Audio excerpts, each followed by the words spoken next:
Amado Padre Celestial, hoy nos acercamos a ti con el corazón humilde y agradecido, reconociendo que sin tu gracia redentora estaríamos perdidos y sin esperanza.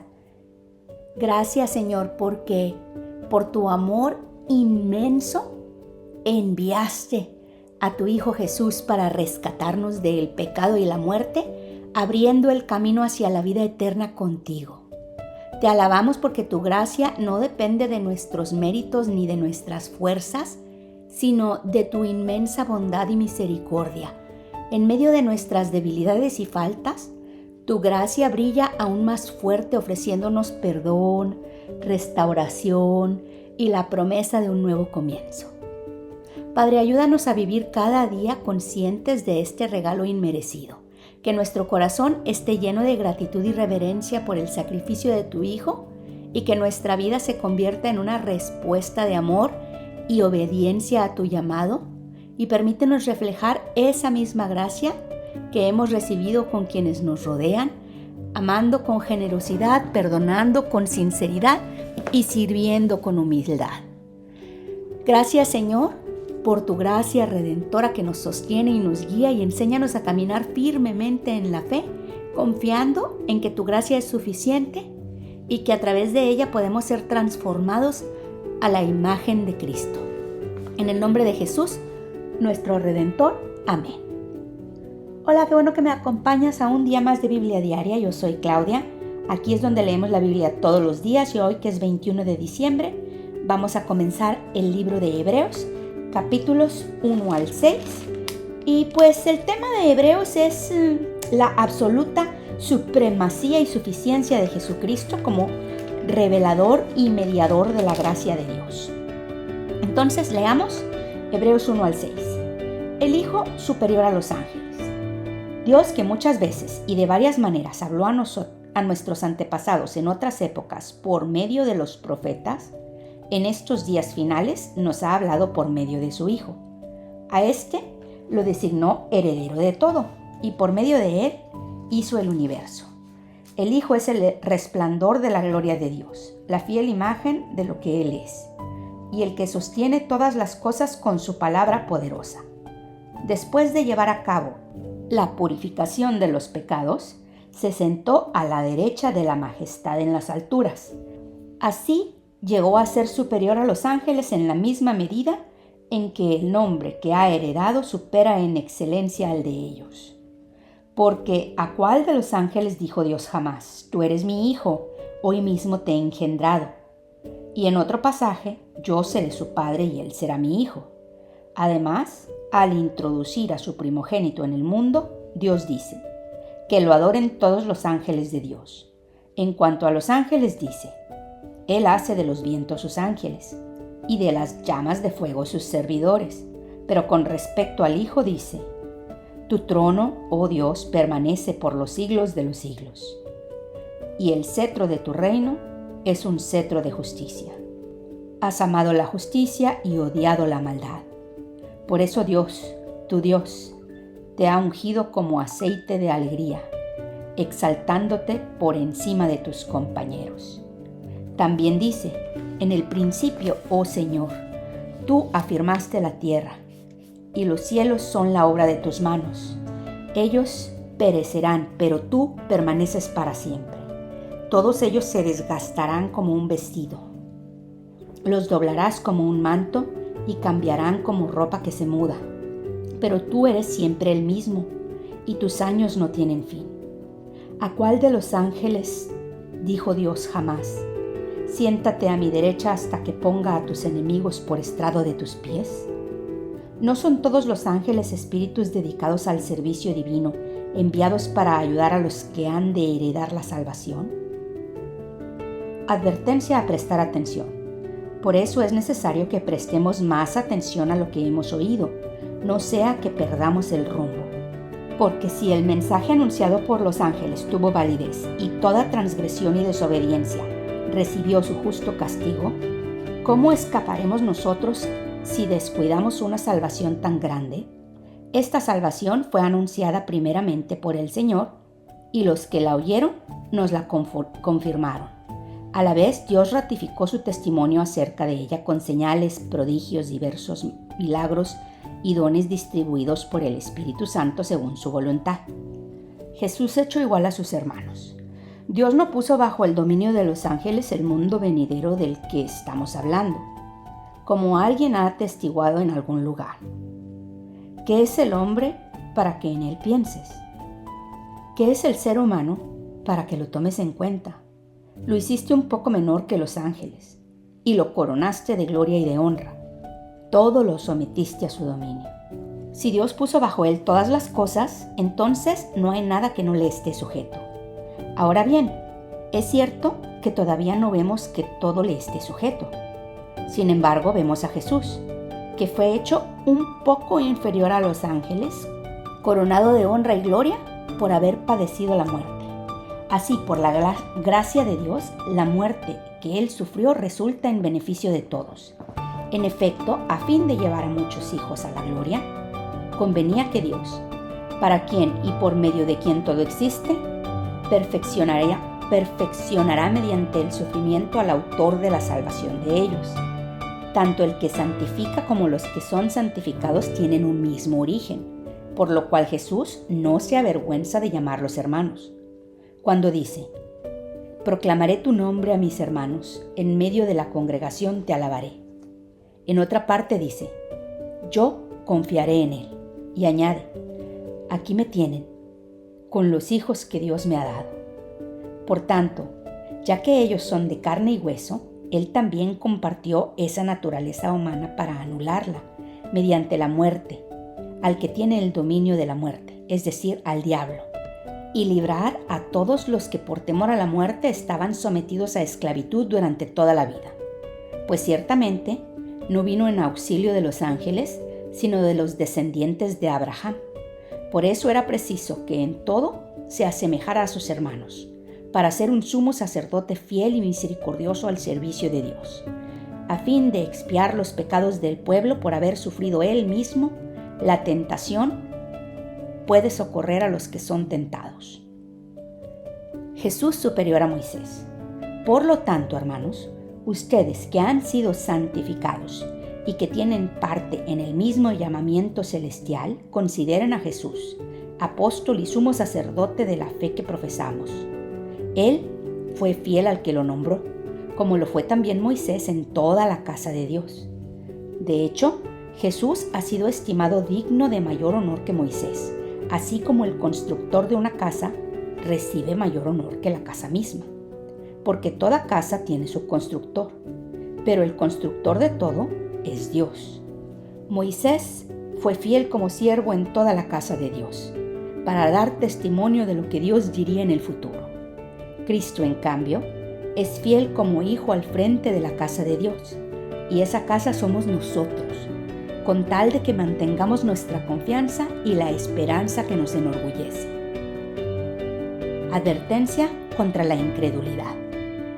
Por eso, como dice el Espíritu Santo, si ustedes oyen hoy su voz, no endurezcan el corazón como sucedió en la rebelión, en aquel día de prueba en el desierto. Allí sus antepasados me tentaron y me pusieron a prueba, a pesar de haber visto mis obras 40 años. Por eso me enojé con aquella generación y dije, siempre se descarría su corazón y no han reconocido mis caminos. Así que en mi enojo hice este juramento. Jamás entrarán en mi reposo. Cuídense, hermanos, de que ninguno de ustedes tenga un corazón pecaminoso e incrédulo que los haga apartarse del Dios vivo. Más bien, mientras dure ese hoy, anímense unos a otros cada día, para que ninguno de ustedes se endurezca por el engaño del pecado. Hemos llegado a tener parte con Cristo, con tal que retengamos firme hasta el fin la confianza que tuvimos al principio, como se acaba de decir. Si ustedes oyen hoy su voz, no endurezcan el corazón como sucedió en la rebelión. Ahora bien, ¿quiénes fueron los que oyeron y se rebelaron? ¿No fueron acaso todos los que salieron de Egipto guiados por Moisés? ¿Y con quiénes se enojó Dios durante 40 años? ¿No fue acaso con los que pecaron, los cuales cayeron muertos en el desierto?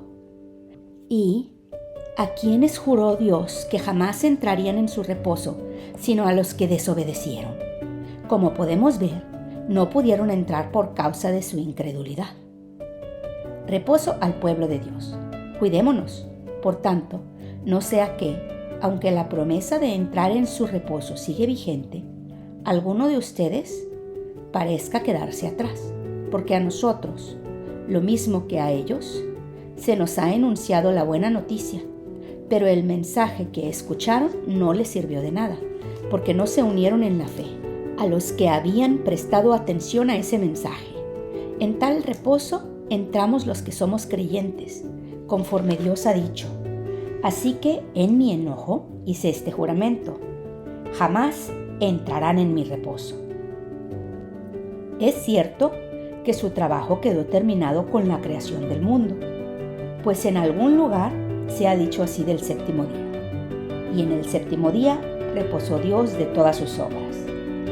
Y en el pasaje citado también dice: jamás entrarán en mi reposo. Sin embargo, todavía falta que algunos entren en ese reposo, y los primeros a quienes se les anunció la buena noticia no entraron por causa de su desobediencia. Por eso, Dios volvió a fijar un día, que es hoy, cuando mucho después declaró por medio de David lo que ya se ha mencionado: si ustedes oyen hoy su voz, no endurezcan el corazón. Si Josué les hubiera dado el reposo, Dios no habría hablado posteriormente de otro día.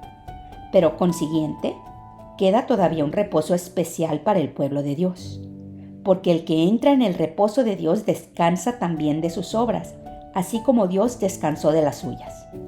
Esforcémonos, pues, para entrar en ese reposo, para que nadie caiga al seguir aquel ejemplo de desobediencia. Ciertamente la palabra de Dios es viva y poderosa, y más cortante que cualquier espada de dos filos. Penetra hasta lo más profundo del alma y del espíritu, hasta la médula de los huesos, y juzga los pensamientos y las intenciones del corazón. Ninguna cosa creada escapa a la vista de Dios. Todo está al descubierto, expuesto a los ojos de aquel a quienes hemos de rendir cuentas. Jesús, el gran sumo sacerdote. Por lo tanto, ya que en Jesús, el Hijo de Dios, tenemos un gran sumo sacerdote que ha atravesado los cielos, aferrémonos a la fe que profesamos, porque no tenemos un sumo sacerdote incapaz de compadecerse de nuestras debilidades, sino uno que ha sido tentado en todo de la misma manera que nosotros, aunque sin pecado. Así que acerquémonos confiadamente al trono de la gracia para recibir misericordia y hallar la gracia que nos ayude en el momento que más la necesitamos. Todo sumo sacerdote es escogido de entre los hombres. Él mismo es nombrado para representar a su pueblo ante Dios y ofrecer dones y sacrificios por los pecados. Puede tratar con paciencia a los ignorantes y extraviados, ya que él mismo está sujeto a las debilidades humanas. Por tal razón, se ve obligado a ofrecer sacrificios por sus propios pecados, como también por los del pueblo. Nadie ocupa ese cargo por iniciativa propia, más bien, lo ocupa el que es llamado por Dios, como sucedió con Aarón. Tampoco Cristo se glorificó a sí mismo haciéndose sumo sacerdote, sino que Dios le dijo: «Tú eres mi hijo, hoy mismo te he engendrado». Y en otro pasaje dice: «Tú eres sacerdote para siempre según el orden de Melquisedec». En los días de su vida mortal, Jesús ofreció oraciones y súplicas con fuerte clamor y lágrimas al que podría salvarlo de la muerte, y fue escuchado por su reverente sumisión. Aunque era hijo, mediante el sufrimiento, aprendió a obedecer y, consumada su perfección, llegó a ser autor de salvación eterna para todos los que le obedecen. Y Dios lo nombró sumo sacerdote según el orden de Melquisedec. Advertencia contra la apostasía. Sobre este tema tenemos mucho que decir, aunque es difícil explicarlo, porque a ustedes lo que les entra por un oído les sale por el otro. En realidad, a estas alturas ya deberían ser maestros y, sin embargo, necesitan que alguien vuelva a enseñarles las verdades más elementales de la palabra de Dios. Dicho de otro modo, necesitan leche, en vez de alimento sólido. El que solo se alimenta de leche es inexperto en el mensaje de justicia. Es como un niño de pecho. En cambio, el alimento sólido es para los adultos, para los que tienen la capacidad de distinguir entre lo bueno y lo malo, pues han ejercitado su facultad de percepción espiritual. Por eso, dejando a un lado las enseñanzas elementales acerca de Cristo, avancemos hacia la madurez. No volvamos a poner los fundamentos tales como el arrepentimiento de las obras que conducen a la muerte, la fe en Dios, la instrucción sobre bautismos, la imposición de manos, la resurrección de los muertos y el juicio eterno. Así procederemos, si Dios lo permite. Es imposible que renueven su arrepentimiento aquellos que han sido una vez iluminados, que han saboreado el don celestial, que han tenido parte en el Espíritu Santo y que han experimentado la buena palabra de Dios y los poderes del mundo venidero. Y después de todo esto se han apartado. Es imposible, porque así vuelven a crucificar para su propio mal al Hijo de Dios y lo exponen a la vergüenza pública. Cuando la tierra bebe la lluvia que con frecuencia cae sobre ella y produce una buena cosecha para los que la cultivan, recibe bendición de Dios. En cambio, cuando produce espinos y cardos, no vale nada. Está a punto de ser maldecida y acabará por ser quemada. En cuanto a ustedes, queridos hermanos, aunque nos expresemos así, estamos seguros de que les espera lo mejor, es decir, lo que atañe a la salvación. Porque Dios no es injusto como para olvidarse de las obras y del amor que para su gloria ustedes han mostrado sirviendo a los santos, como lo siguen haciendo. Deseamos, sin embargo, que cada uno de ustedes siga mostrando ese mismo empeño hasta la realización final y completa de su esperanza. No sean perezosos, más bien imiten a quienes por su fe y paciencia heredan las promesas. La certeza de la promesa de Dios. Cuando Dios hizo su promesa a Abraham, como no tenía a nadie superior por quien jurar, juró por sí mismo y dijo: Te bendeciré en gran manera y multiplicaré tu descendencia. Y así, después de esperar con paciencia, Abraham recibió lo que se le había prometido. Los seres humanos juran por alguien superior a ellos mismos y el juramento, al confirmar lo que se ha dicho, pone punto final a toda discusión. Por eso Dios, queriendo demostrar claramente a los herederos de la promesa que su propósito es inmutable, la confirmó con un juramento. Lo hizo así para que mediante la promesa y el juramento, que son dos realidades inmutables en las cuales es imposible que Dios mienta, tengamos un estímulo poderoso, los que buscando refugio, nos aferramos a la esperanza que está delante de nosotros. Tenemos como firme y segura ancla del alma una esperanza que penetra hasta detrás de la cortina del santuario, hasta donde Jesús, el precursor, entró por nosotros, llegando a ser sumo sacerdote para siempre según el orden de Melquisedec.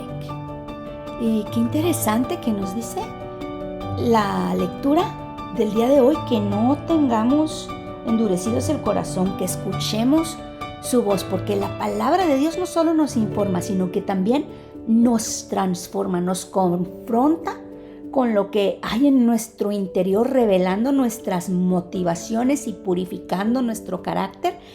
Cuando nosotros llegamos aquí, en la mañana, en la tarde, en la noche, cuando sea que leamos o escuchamos la Biblia y le damos play o abrimos la escritura con humildad y permitimos que Dios sane nuestras heridas, corrija nuestro rumbo y moldee nuestra forma de pensar y de actuar, no podemos escondernos de su mirada. Él lo ve todo. Él conoce cada rincón de nuestra alma y aún así nos ama y nos invita a crecer. De veras que el pasaje del día de hoy es un recordatorio de que no debemos tomar la palabra a la ligera. Cuando la leemos, escuchamos la voz del Padre. Cuando la meditamos, debemos dejar que nos influencie, que nos ilumine. Cuando la aplicamos, si ponemos atención, vamos a ver cómo se enderezan nuestros pasos y nuestra vida cobra un sentido nuevo. Señor, hoy reconocemos el poder de tu palabra. Te pedimos humildemente que abras nuestros ojos y corazones para recibirla con reverencia. Ayúdanos a que no nos quedemos en la superficie, sino a permitirte que nos examines y nos transformes por completo. Que al leer o escuchar tus escrituras seamos guiados hacia la verdad, la justicia y el amor. Danos la valentía de obedecer tu voz y vivir conforme a tu voluntad en el nombre de tu Hijo Jesucristo. Amén. Eso es todo por hoy. Qué bueno que me acompañaste. Te amo. Dios nos ama y oremos para que perdone nuestros pecados, nos bendiga, nos proteja, nos prospere. Y si Dios quiere, aquí te espero mañana.